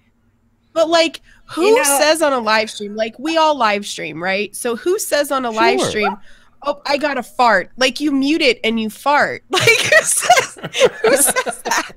And then you go, "I'm sorry, let me refill my drink." And then you go, "Oh my god, I gotta go change my." They share poop pictures like kids, though. Like, they share poop pictures like kids. So of course they're gonna announce their fart. They probably have them in like photo albums, like a baby book. Oh no! They're like part of their own little special club. I was talking about this in like a chat somewhere on Twitter. Like, there's some kind of weird 69. bonding for pooping together. I think there's some kind of weird bonding thing with pooping together. I think that's got to be a thing. No, like, there's no bonding thing with pooping together. Time on a live stream. This makes us super It's a friends. team building exercise. Yeah, it's a team building exercise for sure. You know? No, that's a one-person activity. There's a next super chat showing each other's poop to each other. That's how they bond. Yes, keep going, Dave. Next super chat. 132 for $6.66 says, "What the fuck is this Paul Revere thing?" We already answered it, so let's move on. $5 again from Godless Engineer. "But have you seen my massive bibliography? It's this." Godless Engineer. Oh, well, he meant thick. It's thick, but he has fat thumbs, so he has actually and autocorrect. Tell him to tune up his ukulele, because the only way he already could top out. Ready, man. Good deal. He did it. Oh. He did it, man. He's ready. Listen, you have an album's worth of material now, Godless Engineer, from tonight. You have an album's worth of material. A few more. Dave, are there any more? Guys. A few more. Okay. 4, I think. Jar Jar Bilu says for $5, "All I know is I've never seen a gay old person do a Metamucil ad." That's deep, actually. That is deep. In more ways than one. Wellington Smith for $2. Live chat, you're on fire tonight. You're on fire tonight, live chat. Wellington Smith for $2. "Please don't let GE sing." Well, we will. GE singing. Go fuck yourself. GE's gonna sing. Also, thanks for the $2 or whatever. Yeah, thanks for the $2. Another $5 from our friend Pragmatic Culture says, "Quote unquote ass kicking. Sure, Kyle, and it wasn't shot off at Jeff or a defense of Jill. More so you guys introducing him as a scientist." Did we do that? I don't think we did that. I don't think we did introduce him as a scientist. Yeah. I take bigger issue with his not thinking there was an ass kicking last night. We introduced Mel as a scientist because she's a scientist. Pragmatic. Right. Listen, and the last one. Whatever. One more. Fuck that guy. To argue about. There are more important things to argue about. Go ahead, Dave. Mona KW posted this, and this is directed to Jeff. "Joy Sparkleb said she will be doing a Jilly Juice vid. Jeff, will you collab? I come in peace." I really hope that Joy Sparkle BS has a wonderful life, and I will never have anything to do with her. And that's pretty much all. I don't even know who that is. Yeah, I kind of figured you'd say that, Jeff. I kind of figured you'd say that, Jeff. I've watched your stuff long enough. And that's it. Hey, Jeff, that's all we a got. legal statement there? What's that? It did. It sounded very legalistic. Like you had to state that in order to clear it with the lawyers. Yeah, I mean, okay, like, all right, no, it's not even like that. It's more. I was friends with this woman for a while. Even though she holds some kind of wacky pseudoscientific beliefs, but she was always nice to me. She was always kind to me, so I was nice and I was kind back to her. And I got a great opportunity to dunk on a total shithead dude who was messing with her and she was messing with him, and it was great. It was fine. But yeah, there was just a certain point in time where I just decided it would be best for me and for my family to not really have anything to do with like e-drama anymore. And it wasn't really anything on her, and I tried to be kind about it, and she was not kind to me in return. So I just don't want to have anything to do with her. I hope that she has a very great life though. So that's all. Like That's fair enough. I'm just I feel out, that way about man. I'm Steve done. sometimes. Yeah, That way fair. about Steve Yep. sometimes. Just kidding, Steve. You know I love you. I don't even know who Joy Sparkle is. I'll have to look her up. Okay. If I get a text so- message from you tomorrow saying that we're having Joy Sparkle on the show, I'm gonna fucking drive to where you live instead of where I'm going and strangle you to death. Depends on the level of crazy. There's a Yeah. high bar. now. It would probably make There's a high bar. it'd probably make a really interesting show. You know? You're not helping. You're not helping, Jeff. You're not helping. I'm not saying it would be good, but it would be an interesting one. It would be entertaining. Let me ask you some questions. Let me ask you some questions real quick before we close out, Jeff. Then, Okay. this will give you kind of an idea of some of the people that we've had on here. What if I told you that there were people that didn't think that viruses existed? Oh, sure. Oh, yeah. Okay. What if I told you that there were people that felt that Satan a long time ago buried what we think are fossils in order to convince mankind that the Earth was older than it is? Oh man, you guys had one of those on the show? Yes. We did. We That had two of them. belongs We had to two you. of them, actually. Oh. I used to teach a lot Damn. of those, so I'm quite familiar. Well, Because hold on, we're not I've caught finished. your guys. Okay. Go ahead. No, go ahead. Go Well, ahead. I was gonna say I've caught your guys' show a couple of times, but I've never like hit your backlog or anything. But that sounds fucking great. Oh, That sounds There's awesome. some gems. There's some gems. The one that I'm looking forward to the most though, in 2 weeks, Soul Phone will be on here, and You got him back in 2 weeks. yes, he You didn't like he tell didn't cancel me. because he didn't. I think I did. I think I told you. No, I just didn't. I didn't. I knew you were going to reschedule. I just didn't know when. Yeah, it's in 2 weekes. But basically, he had a lot of things going on. He didn't cancel because he didn't want to come on like tonight happened. He just had something come up. But it is for 2 weeks. But and for those of you who don't know, I'll just kind of paint a picture for you. What if I told you that there were 4 different ways after your loved ones passed that you could connect with them? One way would be a thing called Soul Switch, in which you would ask a question and you would get a yes/no answer. Soul Keyboard would be you would type, almost like texting. You would text your loved one who would pass on. You would receive a text back. But the 2 most important things that we're going to focus in on is Soul Phone and Soul Video. Now, Soul Phone allows you to actually call, have a conversation with your deceased loved ones, and Soul Video promises to deliver Skype for people who have passed on to the other side. And we will have That sounds amazing. we will have the co-founder on here in 2 weeks, Dr. Schwartz. So Very I'm excited. really excited about that. That sounds amazing. That sounds incredible. That sounds cool. if they, I hope keep up to that he date on sticks with it. episodes, just so everybody knows to keep up to date on episodes. Follow us on Twitter, at NonSec Show, and at GE_Caitlin.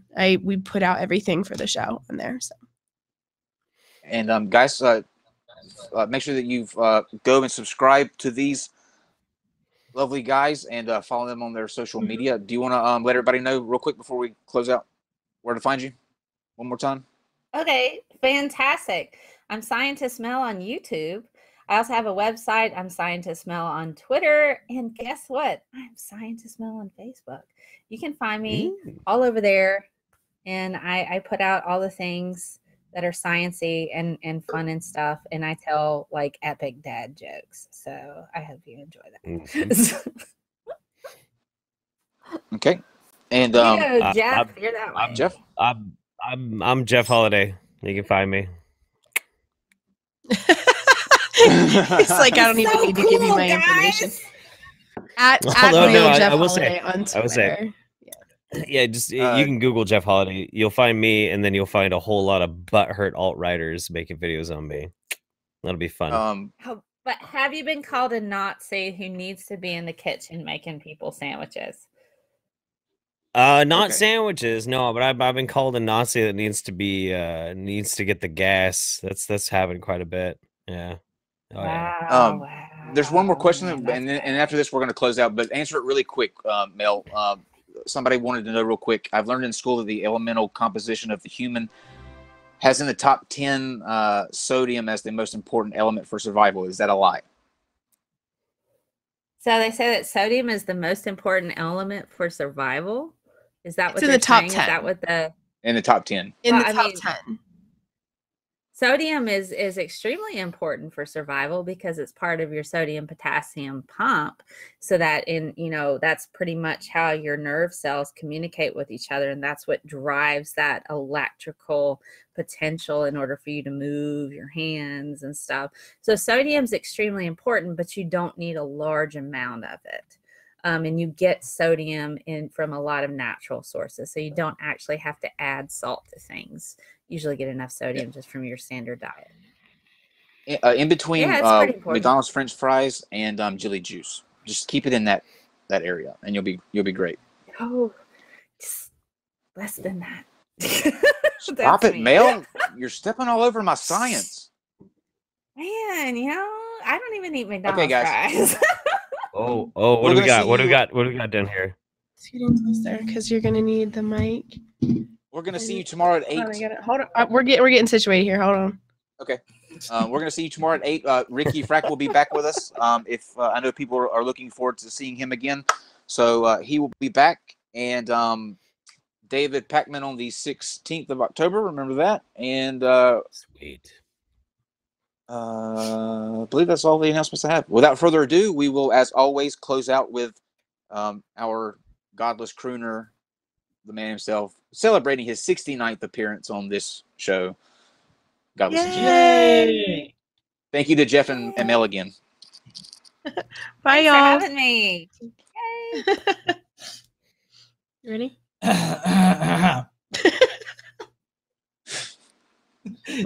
You can't laugh. Let's go. Jilly said, "Not today, Satan.